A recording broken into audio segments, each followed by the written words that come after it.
What's up, guys? This is Jay from COI. So, in 2012, Barack Obama um, was running for re-election, and in some areas, it didn't look like it was going to be a shoe-in kind of victory for him. Donald Trump tweeted, "I think Obama's going to go to war with Iran, so he'll win election." Um, and I think we just saw Trump do the same thing. And nothing is more important to Trump right now than his re-election, obviously. Uh, for strategic reasons.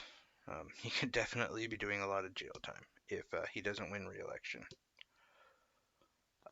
What this has to do with the story that I'm going to talk about right now is everything, because we might be on the precipice of a war with Iran. So, in the later part of last month, or a few days ago, America carried out an airstrike. This airstrike was questionable, we'll say that. The locals were unhappy about it, and so they protested the U.S. Embassy in Baghdad. The Americans reported that these protesters were backed by Iran, and the U.S. military had been preparing to send troops. In fact, they sent them this morning. Although, before the troops even arrived, the protesters, who had done significant damage to the embassy, let it be known, had left, and they decided to let the government kind of hash it out and decide on what actions to take over this airstrike. And by all account, the guys who defended the embassy, they're the heroes. They did a fantastic job. No one was killed or significantly injured. Um, just very textbook standard way to handle it, and that doesn't happen very often. So they should definitely be praised. And all tensions in this situation were dying down. And it looked like this situation with the airstrike was going to be investigated. We were going to find out who, where, and why, and how, and who funded it. Us. Um, and that's when we learned tonight that America did another airstrike. A pinpoint target. And they were targeting two gentlemen, one specifically that we know of. And the President Trump ordered the strike on General Qassim Soleimani, the head of Iran's elite Quds force. In that attack, he also killed Abu Mahdi al-Muhandis, a deputy commander of Iran-backed militias in Iraq, um, better known as the PMF. Has high ties. Him specifically had high ties to the prime minister, um, and he kind of takes a back seat to Soleimani, who was regaled as the greatest general in Iran, and many considered him to be the next in line to run the country. So now you're understanding just how important Soleimani was to Iran. He was a very, very important person, somebody that was highly regarded, and we killed him on purpose. It wasn't like an accident. We specifically pinpoint targeted, killed him at the Baghdad airport. Now, here's a few things just to think about. Number one, Iraq is supposed to be our ally. And yes, they're allies with Iran, but Saudi Arabia is our ally, and they're buddies with well-known terrorist groups. So things happen. Israel, they worked with ISIS. I mean, friend of a friend, if that's who you are. I don't have a hatred towards Iran or Iraq in that manner. Um, but anyway, Iraq, nonetheless, is supposed to be our buddy, our ally. We brought them democracy. Remember that whole thing? Mission accomplished. Yay, we're gonna do it. We're turning it around. We bombed their fucking airport. Can you imagine if Canada bombed one of our airports to kill, I don't know, one of our major generals, whoever that might be anymore? Can you imagine the response just from us? What if the general was from Mexico and Canada had a big fight with Mexico? I mean, do you see it going any other way? I, you know, we have the biggest stakes, so we get to kind of push people around, but this is a bit ridiculous. And the fact that we're openly admitting it and saying, yeah, we did this. Um, and I just told you what happened prior to this. Right now, the American government is kind of going with an FU tactic, and they're saying that their response in killing Soleimani and Muhandis were warranted. They said that they had to do, they weren't, and they said this is on the same level of everything that's been happening. When in turn, guys, we know this was a major escalation. Before, it was a tense situation. No deaths, no major injuries.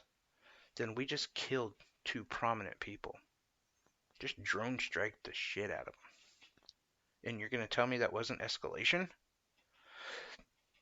Um, they said that they did this attack to stop any future attacks.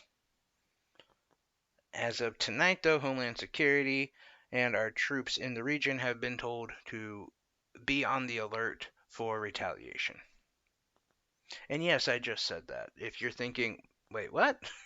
We in double negative world? Yeah. We did the attack. We killed these two guys to stop any future attacks. So we did the attack. Now we're worried about retaliation.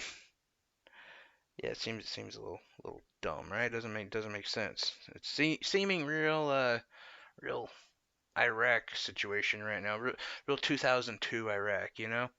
Um, and it gets worse. It really does, because as I was saying before with Trump, he needs this. Wartime presidents always do well. He's going into this election. He's not exactly the most popular guy on the street. Going to war with Iran will probably help that. Probably. It's hard to say, honestly. We're not the same knuckle draggers we used to be. I mean, we're still knuckle draggers, but just not as bad. We don't really fall in line with what they say as much. Um, and I will be more clear on some of the misdirections that we're getting from the situation as well. But first, just to talk about it, most presidents will use war as a way to get support. Not only that from their constituents, if you will, but also from the defense contractors from Wall Street. War is really good for the ultra wealthy, and this is one hell of a cash out. Trust me. I mean, you ever wonder how Obama got so rich? Yeah, think of all the people he did favors for, and part of it was a war that just never ended. It's still going on. Let's compare Iraq, or even Afghanistan really, to Iran. Iran is 4 times bigger than Iraq. Are fortified as hell. Incredibly well trained soldiers. They have the capability of retaliating and destroying Israel. Yes, Israel would retort and things would get very nasty very quickly. Uh, we can talk about that later. But the fact is, this is not going to be a walk in the park. President Trump on this said he doesn't think Iran will respond because a war with Iran would end very quickly. It'll be very quickly. We'd have to worry. Yeah, he's wrong. Because we're still in fucking Iraq. We're still in Afghanistan, Lebanon, Syria, you name it. We're there. We're in play. We're in like Norway for some odd reason. No, we're not. But well, I mean, I'm sure we probably are. But Iran is not going to be. I mean, I would put Iran up there in like the top five of countries I wouldn't want to fight. Not that I want to fight any of them, but I definitely wouldn't want to fight. But here we are. We're on the precipice of this war that would really help this administration out as far as popularity. And it seems that we have just seen an offensive attack on them, and now we're going to call what they do in retaliation as a attack against us. We are already denying that we are the aggressors in the situation, even though we did the airstrike. They backed down at the embassy. We targeted these two guys and killed them. Somebody who in Iran is a hero. Somebody they were going to consider to run the country. They had that much appreciation for him. You don't think they're going to retaliate? Of course they are. And we're going to say they escalated it. We're already setting the groundwork. Just when it's going to happen.